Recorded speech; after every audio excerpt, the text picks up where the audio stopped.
Alright, so we're in Twilight Mode, and we're going to be chasing the puppies in a second. There they are.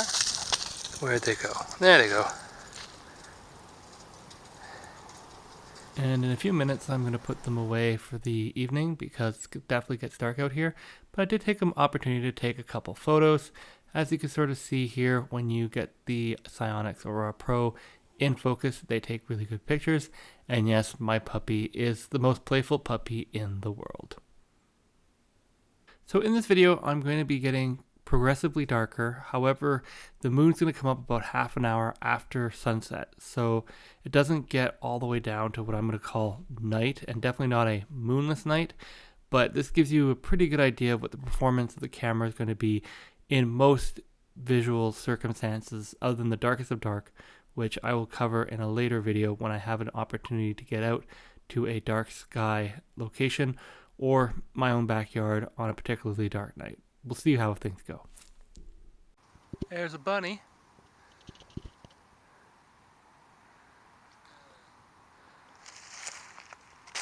See a little bunny hopping?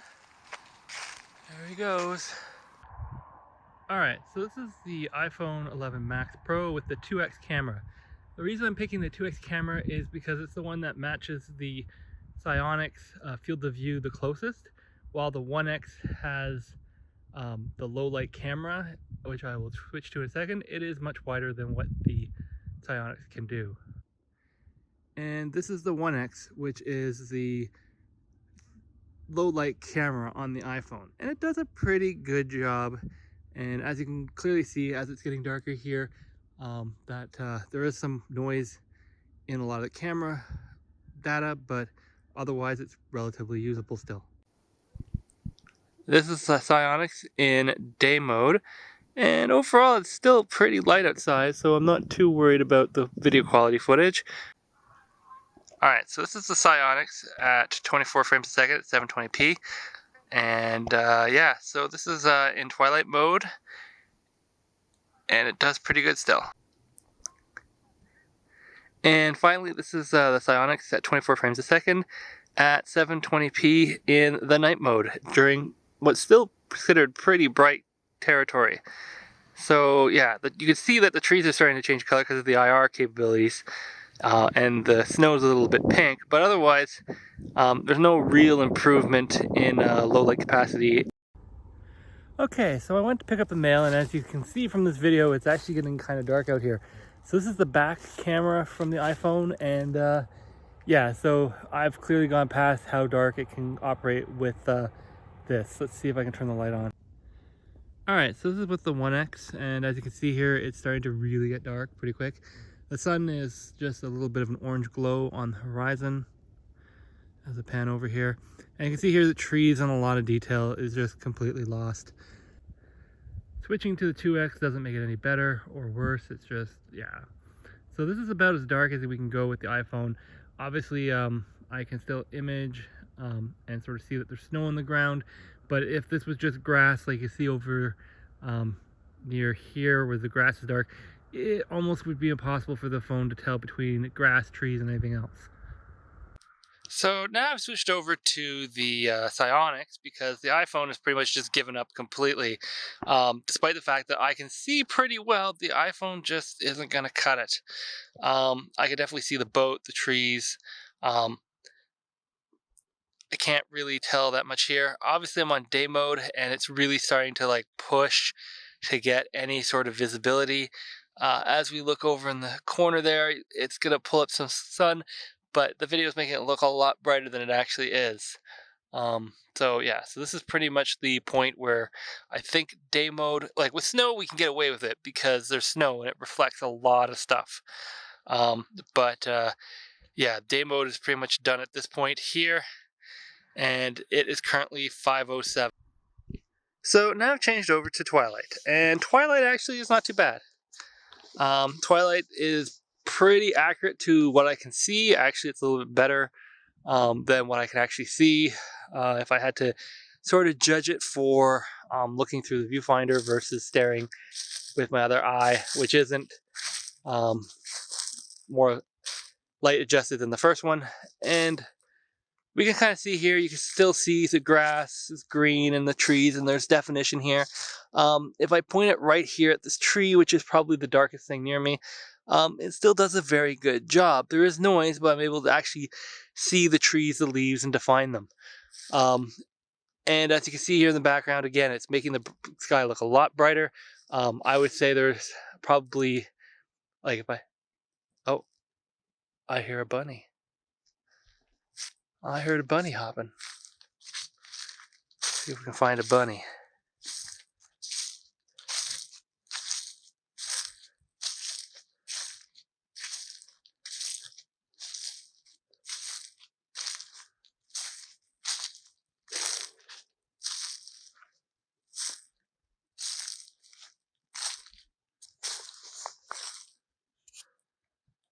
And just so you know, I'm hand holding this. I believe I have image stabilization turned on, which I read somewhere does reduce the light performance a bit. So if I had it on a tripod or I was using this for astro where I would need it steady, I would turn it off and put it on a tripod. But for walking around, obviously, I'd rather have a little bit more steady footage than being like, ooh, I got a little extra darkness out of it, and turn this video into sort of a vomit comet. Alright, so I heard the bunny, but I don't know where he is. I know he's around here somewhere. But, you know. So, and yes, those are gunshots, just in case you're wondering. I do live out here in the country.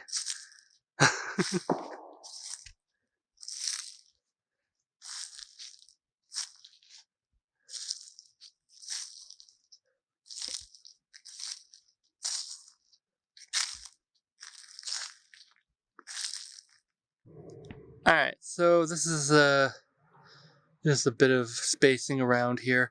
Again, you got snow on the ground, the trees are basically going to be bleeding IR all over the place, and you can sort of see the ground. Now, if the ground wasn't white, it would pop up a lot better than it currently is, but that's okay. I'm just seeing if there's a bunny underneath that far tree. There is not. Alright.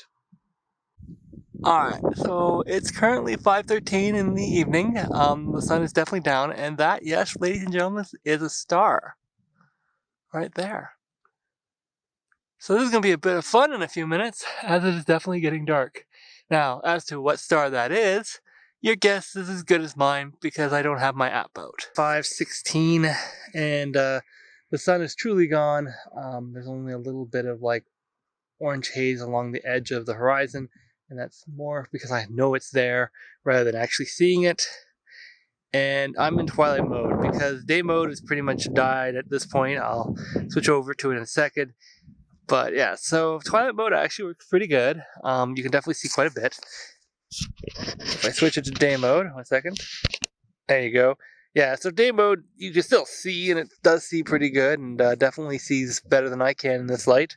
But it's just so noisy, it's not funny. There's noise everywhere.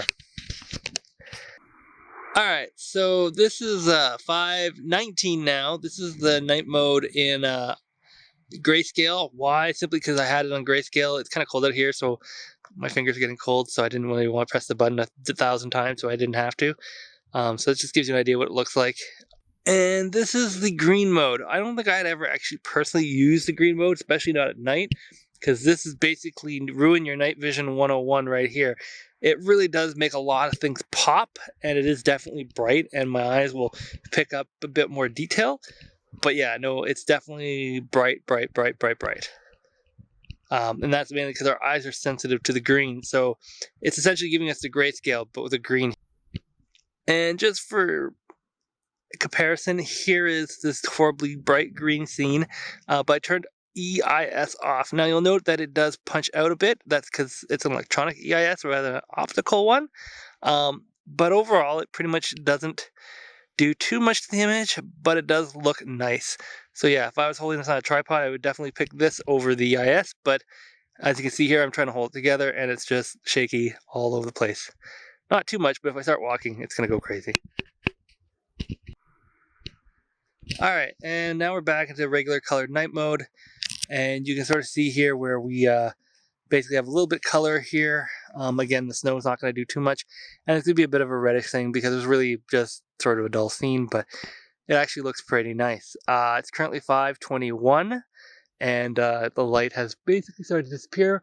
The star I saw earlier was Vega, which is definitely a bright star in the sky. Looking up and around, I'm starting to see a few more pop up, so I'm going to basically switch it up on a tripod and see what we can see as I head back to the house. This is the part where I'm like, see if there's any more bunnies around. Although I suspect that they have probably disappeared with me tromping all over the place. They are pretty going. So yeah, this is with the EIS on. You're still going to see some shake, but yeah, it's not too bad. And I'm just holding it as best I can. I think it's in focus. Do that. Yeah, there you go. Yeah. Okay, so I'm walking back to the house. I'm just pointing the camera at the ground. I'm not trying to make anyone sick or anything, but if you're trying to walk through dark sort of ground, this is sort of the view you're going to get from it. Sort of look around stuff. Again, you get snow. Obviously, I can see this with my eyes if I'm light adjusted. It's not too bad, but both the iPhone and the daylight mode, etc., have sort of failed as well. There's a bunny. There we go. Haha, I knew we had one somewhere. Whee! Now he stopped because he thinks I can't see him. Oh, is that the same bunny? Alright, so this is at 7.5 frames per second, which is the slowest the video mode will go. Anything slower than this and you have to be taking photos. And just to give you an idea,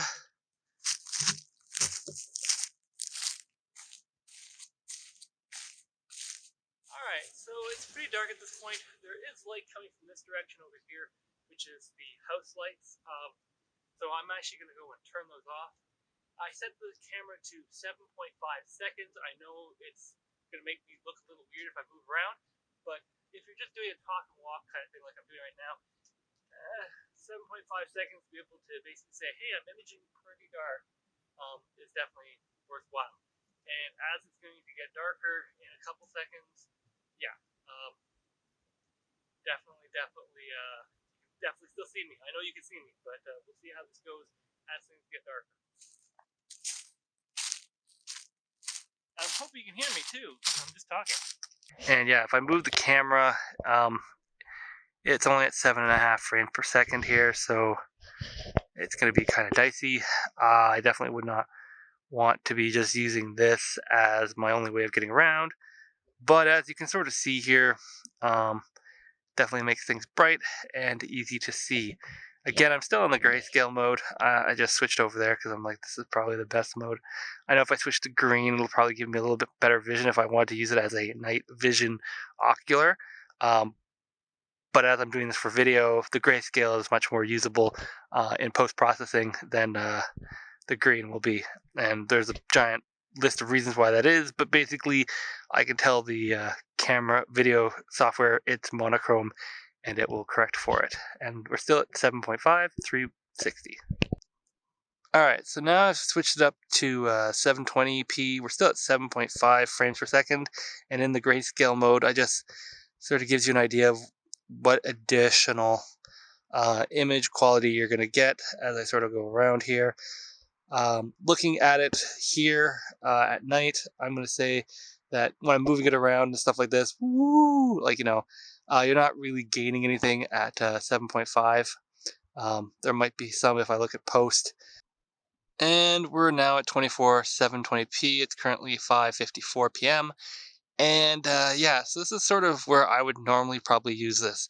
If I need to use an IR light to get a little bit of a boost, I'm going to do it. I don't necessarily need it for airsoft kind of thing, which I know a lot of people like to use these things. If I was walking around here in the dark, again, I can see the ground, and if I focus on the ground here, I'm seeing that it's gravel ground. I'm looking down saying, oh, look, there's my shoe.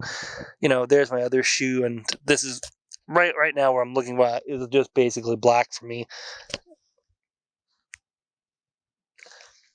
Yeah, so it's black through the ocular eye. My left eye, which I'm not using, I have it closed to try to keep it as dark as possible. It can see that my shoes are there simply because I know they are. but like I'm just seeing again the outline. Of course, I can see the snow on the tips of my shoes. That's giving it away. But it's cold. It's Canada, and you're gonna get shoe-tipped boots if you walk around. Okay, so here's a dark part of the yard. As you see, there's some trees, some grass. You see the sky in the background, and as I pan up here, you can see there's stars. Stars.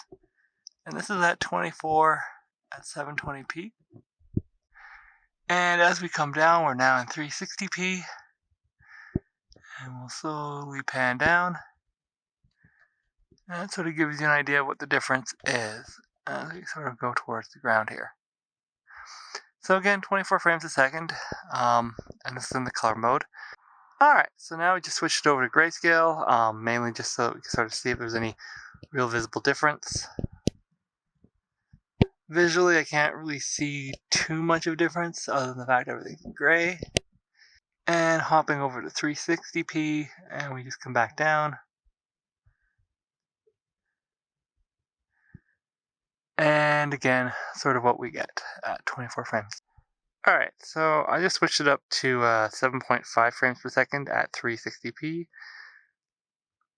So the main reason why you'd want to be in sort of this zone versus some of the other modes is if you have the camera static. Obviously, if you move the camera, it's just a blurry junk, and trying to walk around with it's not going to really do very much.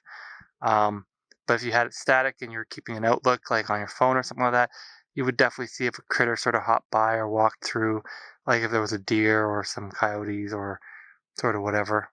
So that actually ends up being pretty good. And here's 24 frames at 360p in the green mode. Again, I feel like the camera's just turning the grayscale to green. I don't really feel like it's actually doing anything different in the camera that would suddenly pull out a whole bunch of extra detail.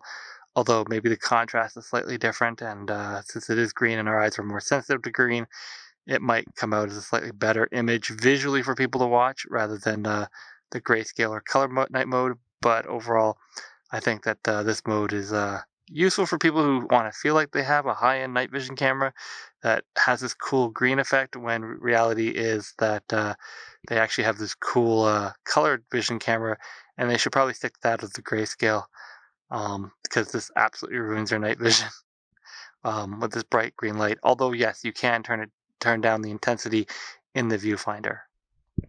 Alright, so I turned the viewfinder intensity down to low in an attempt to sort of save my night vision, although it's probably already gone. But mainly just to sort of see, is it actually recording anything differently? Does it look any better or worse? I actually would say that since this is not blowing up my retina, that this actually is a slightly nicer view, although it is a little dark after the bright green one. If I was walking around here at night, this would probably be at the low setting, would be ideal.